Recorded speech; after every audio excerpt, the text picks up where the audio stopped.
Бекович Федосян Далабаевич-то. Рахмат.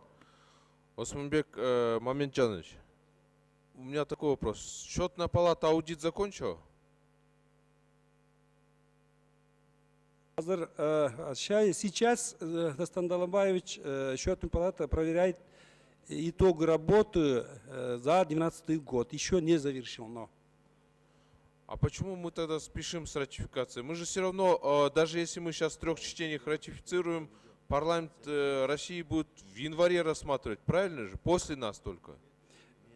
Нет, наоборот, мы с этим соглашением мы должны в этом году решить вопрос газоснабжения Кыргызстана. Поэтому это соглашение для нас является очень важным, актуальным. А так есть аудит международной аудиторской компании Deloitte Touche.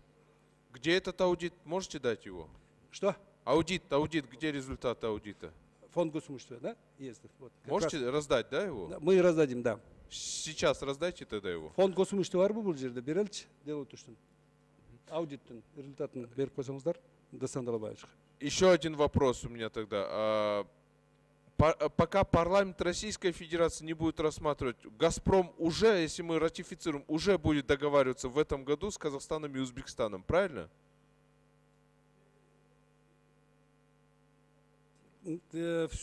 Все-таки все зависит от ратификации этого соглашения в парламенте у нас.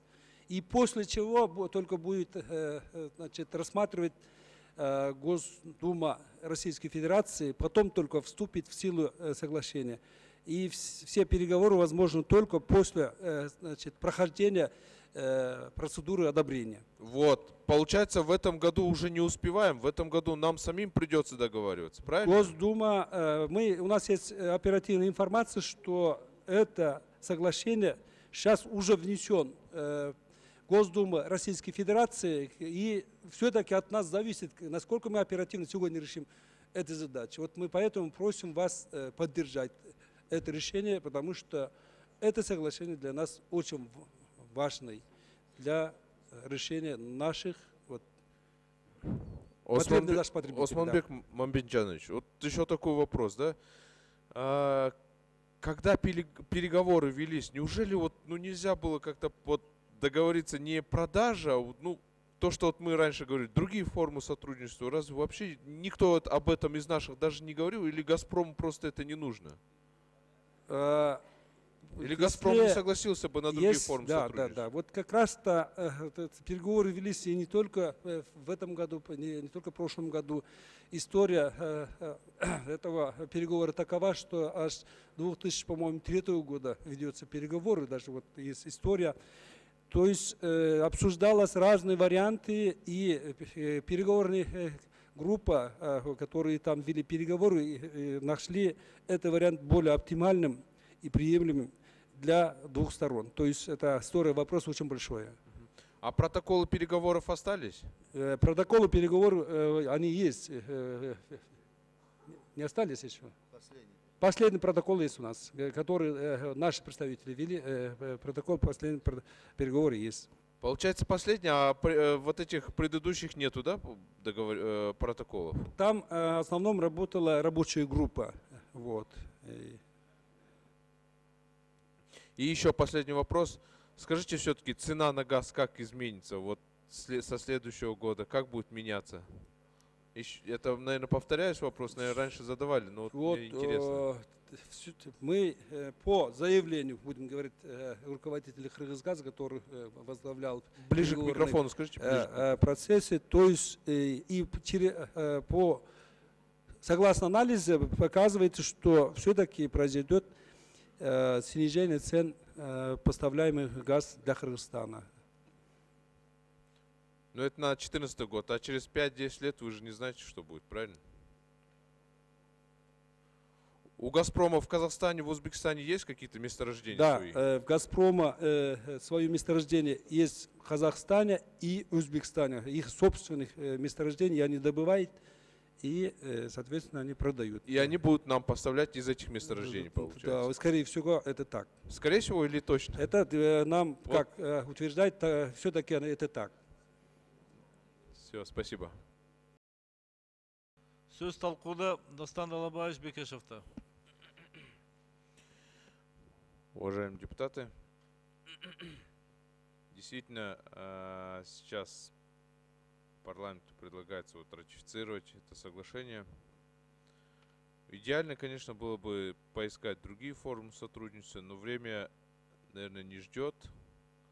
Завтра мы не знаем, какие будут настроения руководителей наших соседей, какую цену они могут там предложить, какую могут они, до чего мы сможем договориться, это на самом деле тоже неизвестно. Тем более, здесь еще рассказали о том, что, точнее, министр энергетики сказал так, что с месторождений «Газпрома», который в Казахстане и в Узбекистане имеется, будет поставляться газ и, соответственно, будет снижаться цена, то данное соглашение является более приемлемым, чем ее отклонение. Я не говорю, что соглашение идеально. У нее есть изъяны, есть минусов, и минусов тоже много на самом деле. Таких как, вот, например, что будет, если «Газпром» не обеспечит гарантированную поставку? Какая ответственность «Газпрому»? Не прописана совсем.